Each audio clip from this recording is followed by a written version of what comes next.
English horse. All of these same exercises can be applied very good to our English riders, and as we progress here today, I will have her post. As I previously mentioned, also it is a very good idea to have your Western riders learn to post, just because it is another good way for them to learn balance and feel for how their horse's body is moving. So right now, if we would have Maria, whenever an English rider you're asking to ride without their irons, it is most comfortable for them to go ahead and take those irons and cross them over that horse's withers. So she'll go ahead and drop her irons and actually cross them, because they do move quite a bit and the irons actually will bang on their ankles and not be very comfortable.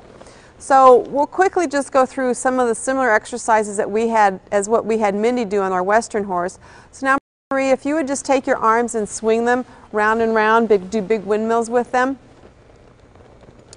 And take your head and roll that around also. And let's place your hands on your hips, and you can stop your head and take your lower leg and swing it forward and back so it's nice and loose.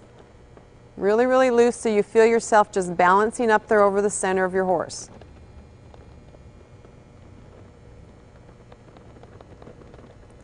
Okay, now if you take those hands, or excuse me, now if you would go ahead and try to lean clear forward where your chin is closer to the horse's neck, and then back towards his hip, and do this a few times.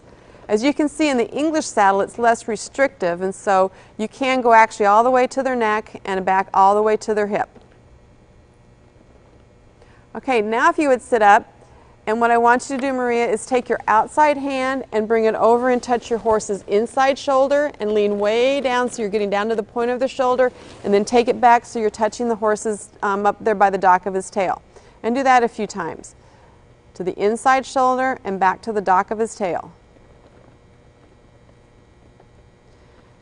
And now let's go ahead and swap hands and do it with the opposite hand. There you go, down to the outside shoulder and clear back to the top of his tail. And as I think these two riders will tell you, and they're very accomplished riders, if you don't do these things every day, and even if you do, they're a little bit of a challenge and a little bit different feel, and it really does do a good job to help you balance and stay loose up on those horses.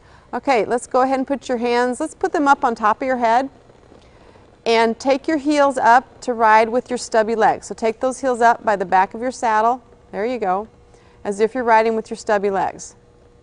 And you can see she does a really nice job of taking her thigh so her knee is pointing more straight down towards the ground. Okay. Oftentimes also, if a rider's leg gets too far forward, you can look at the angle of the thigh, and if you straighten the thigh up and point it more downward, then you get that line more correct, and the legs underneath the rider much better than too far out ahead of them. Okay, so you can go ahead and lower your legs, swing them so you shake them out a little bit. Let's sit your hands on your hips and pick up a sitting trot.